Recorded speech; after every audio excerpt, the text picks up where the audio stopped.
Alabama native Natalee Holloway traveled to Aruba in 2005 on a senior graduation trip along with her classmates. Natalee Holloway was a bright student awaiting to join the University of Alabama on a full scholarship.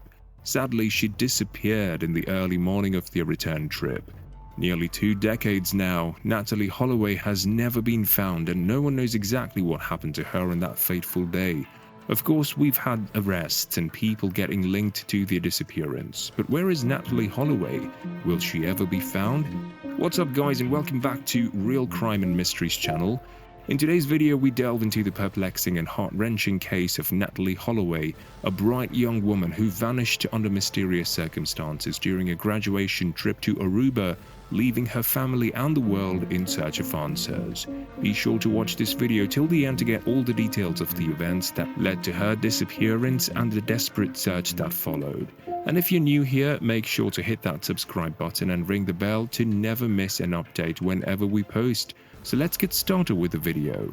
In May 2005, Natalee Holloway embarked on a celebratory trip to the picturesque island of Aruba with about 120 of her fellow classmates to mark their high school graduation.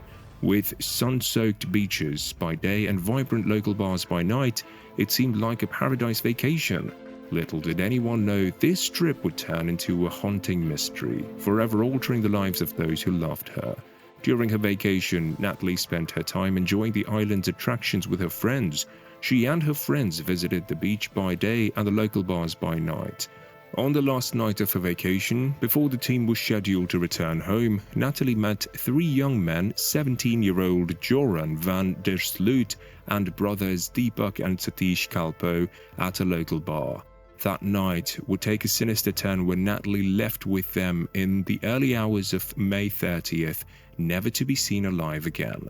Whatever happened on that fateful night remains a mystery because the young girl never showed up for her flight back home the morning of May 30th when they were scheduled to travel back home.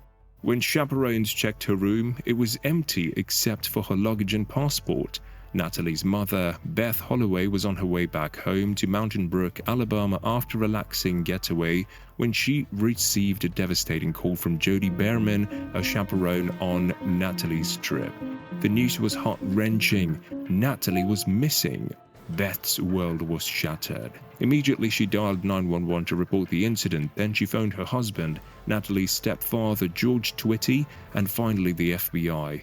Luckily, a family friend generously agreed to lend the Twitties their private jet, and in a matter of hours, Beth, George, and 2 other friends found themselves en route to Aruba in a desperate attempt to find Natalee.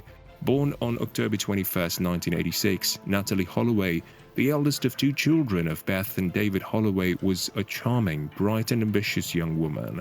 A straight-A student and a dancer at Mountain Brook High School, she had a promising future ahead of her. Natalee's disappearance would not only leave a void in her family's life but also spark a global search for answers.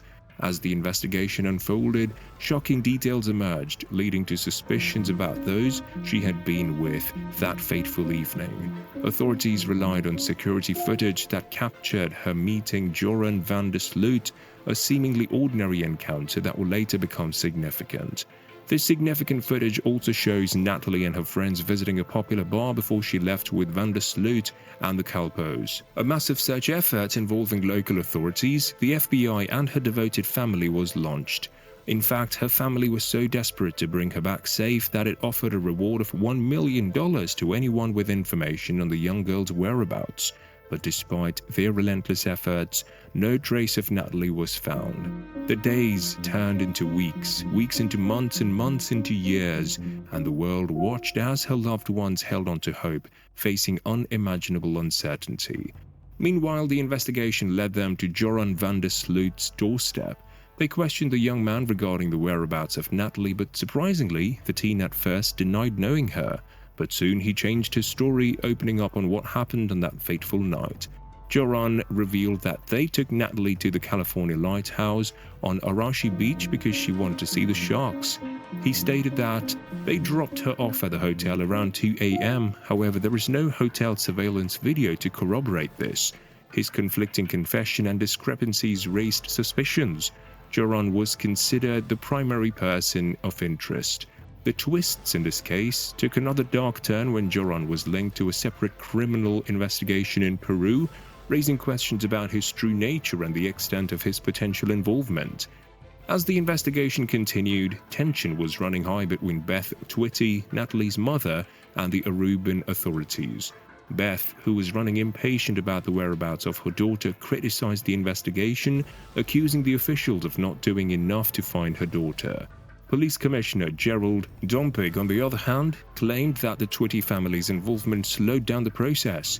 This clash of perspectives would have far-reaching consequences. Amidst the turmoil, the Twitty family called for a boycott of Aruba, citing concerns about tourist safety. This move shook the island's tourism industry and further fueled the already intense situation. But did they have to do all that? Probably not, because the authorities have their style of doing things and may take as much time as they need to ensure they have sufficient evidence to charge someone.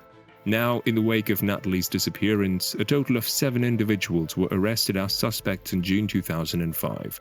From security guards to friends of the primary suspects, the list grew and then dwindled. Arrests were made, but many, including Joran, were released without being charged due to a lack of evidence. But even as arrests and releases took place, the overarching question was, did Joran van der Sloot murder Natalee, or was he merely entangled in a web of confusion? We're curious to hear your thoughts on this unsolved mystery. Let us know in the comments below. Well, from the beginning, Joran van der Sloot emerged as a central figure in Natalee's vanishing. His ever-changing narrative and inconsistent stories raised suspicion. As time went on, Joran's statements took bizarre turns. He claimed Natalee died from a fall or a seizure, and in some versions he asserted that he buried her or dumped her body at sea. Shockingly, he even alleged that he sold Natalee to sex traffickers. With each revelation, the truth seemed to slip further away. And with no solid evidence, you definitely can tell even authorities had a rough time unlocking the mysterious disappearance of Natalee. In a shocking twist, Joran allegedly demanded about $250,000 from Beth Holloway to disclose Natalee's remains' location. Although $25,000 was wired to him, the information proved false. Joran then fled to Peru. While in Peru, Joran committed another heinous crime on May 30th, 2010. He killed 21-year-old Stephanie Flores in Lima. Joran was arrested and charged with first-degree murder of Stephanie Flores, to which he pleaded guilty and was subsequently sentenced to 28 years in prison. Fast forward to 2023, Joran was temporarily extradited to the US on June 8th to face charges of wire fraud and extortion.